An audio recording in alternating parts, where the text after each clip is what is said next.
Kamusta at welcome muli sa ating channel, mga kaibigan. Nilabas na nga ang full chapter 224 ng Sakamoto Days, kaya sa araw na to ay agad na natin yang pag-uusapan. Sa pagsisimula ng kwento, nakarating na sa Tokyo ang dalawang bagong miyembro ng order na magkapatid. Tinanong ni Shina ang kuya niya kung nararamdaman niya din ba na ang weird ng amoy dito sa Tokyo. Takot na sinagot ng kuya niya ito na hindi niya daw kayang manatili sa ganitong lugar at kailangan na nga daw nila na umuwi. Habang nasa harap ng dalawang magkapatid si Gozo, ay nagsalita naman siya na, alam niya daw na bagong solte pa lang silang dalawa sa kanilang grupo, pero kailangan daw agad nilang magtrabaho dahil kulang pa sila sa mga miyembro ng grupo. Agad naman itong naintindihan ni Shina, habang yung kuya niya ay natatakot na parang nag-aalinlangan. Dito naman, biglang sumulpat itong higanting lalaki na to na nakamaskara ng pangdemonyo. Matapos itong makita ng magkapatid ay napasabi sila na nakakatakot siya. Dagdag pa ni Shina na sobrang laki ng halimaw na to at sino ba daw ang hanggal na to. Natatakot pa rin yung kuya niya dahil nararamdaman daw nito yung lakas na taglay ng higanting lalaki. Hindi naman ito umiimik. Nagsalita naman si Gozo na hindi lang daw silang dalawa ang bagong na-recruit sa order. At kung gusto nga daw nila na tumaas ng mabilis ang kanilang rank ay kailangan nilang ipakita ang lahat ng meron sila. Nakangiti namang sinagot ni Shina na hindi lang daw yun ang tanging paraan para magawa yun. Tinanong niya pa yung kuya niya na kung tama ba siya, habang yung kuya niya naman ay natatakot sa kung ano yung gagawin nitong si Shina. At sa mabilis na pangyayari ay dito naglabas si Shina ng Rambo gun at pinagbabaril niya itong higanting lalaki. Nagulat nga yung ibang kalalakihan sa nakakita ng ginawang yun ni Shina. Napasabi na lang sila na nababaliw na daw siya at kailangan na nilang tumawag ng ambulansya. Pero matapos ngang magpaputok si Shina ng mga bala, ay parang wala lang yun sa higanting lalaki na agad din namang ikinagulat ni Shina. Napasabi na lang siya na parang may mali at hindi daw normal ang katawan at kasuotan nitong higanti. Takot naman yung kuya niya, sabay salita nga nitong higanti na kahit hindi daw siya gumagawa ng kahit ano, natuturing na naman siyang isang masamang tao. Kaya, nang dahil dito, papatayin niya daw itong si Shina. Pero hindi nga takot si Shina dito at inaasar niya pa ito. Nang magsasalpukan na sana sila ay dito nga sila inawat ni Gozo. Kinuriyent niya nga silang dalawa at ipinaalala ng kuya ni Shina na nandito siya sa tabi niya.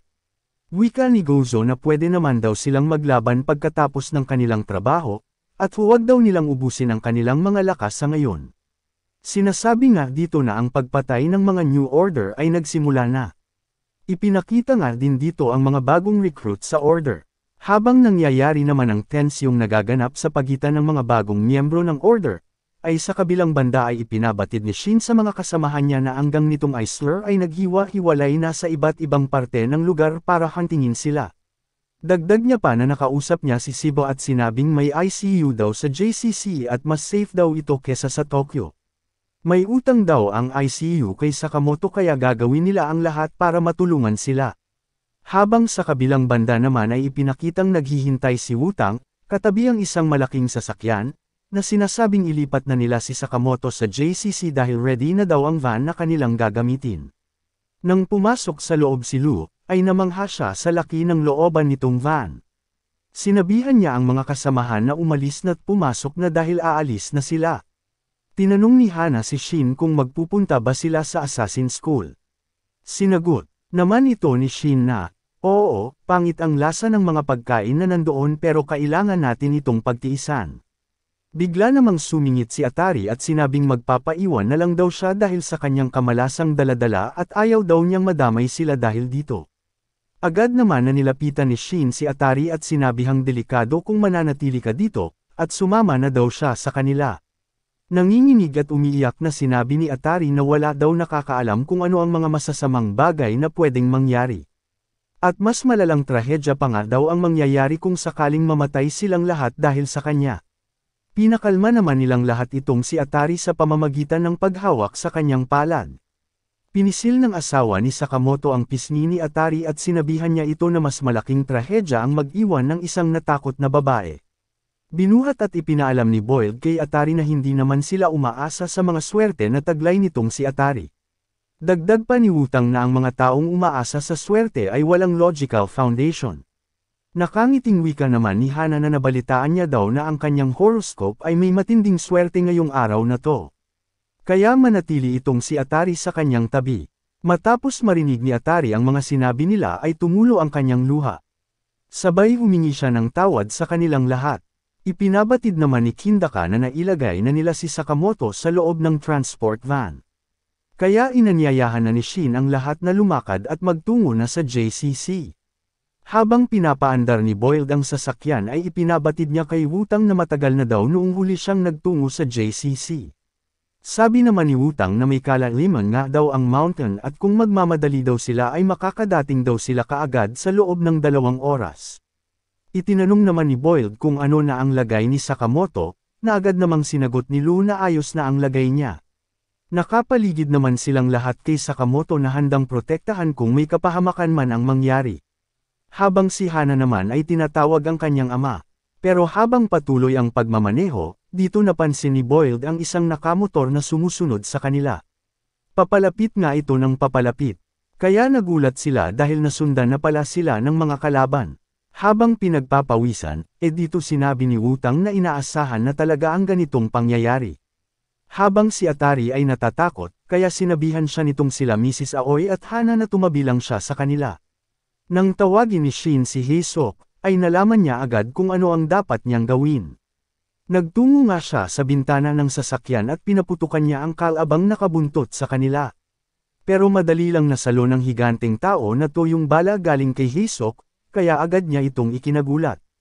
Napagtanto nitong nakabuntot kina Shin na natrito na naman siya bilang kalaban sa isa na namang pagkakataon. Napatanong na lang sila Shin at Hindaka kung ano ba ang problema nitong hanggal na to. Sabay dito ay winasak at dinakot nitong lalaki yung mga bato sa daan na sinira niya. At ibinato niya nga ito sa kinaroroonan nila sa Sakamoto. Kaya napagtanto nitong si Shin na wala na silang choice kundi lumaban. Pero bigla namang lumabas at ibinaon ni Haesuk yung baril niya sa helmet nitong nakabuntot sa kanila. Tilapon nga ang dalawa habang si Shin ay nag-aalala na para kay Haesuk. Sinabihan naman ito ni Hindaka na susunod sila kay Haesuk. Pero ipinakita dito na binaril ni Haesuk ang pintuan ng sinasakyan nila Shin, na parang may bagay siyang ipinapahatid. Sabay nagkatitigan ng dalawa at dito napagtanto ni Shin ang gustong iparating ni Haesuk. Agad na sinabihan ni Shin si Boyle na paandarin na ang sasakyan. Pero tinanong ni Boyle na kung paano na si Shin. Pinilit lang ni Shin si Boyle na paandarin ang sasakyan. At nang makalayo na nga ang sasakyan, dito nakatayo sa likuran ni Haesuk ang higanteng lalaki. Sa isip-isipan ni Haesuk ay sinisisi niya ang sarili niya dahil sa wala na daw siyang takas sa kanila ngayon.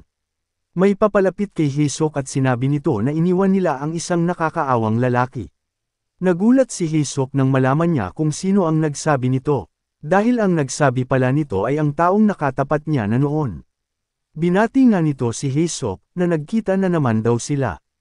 At dito na nga nagtapos ang Chapter 224 Nanogram Sakamoto Days. At kung nagustuhan mo ang video, huwag kalimutang mag-like, mag-subscribe, at i-click ang bell para lagi kang updated sa mga bago nating uploads.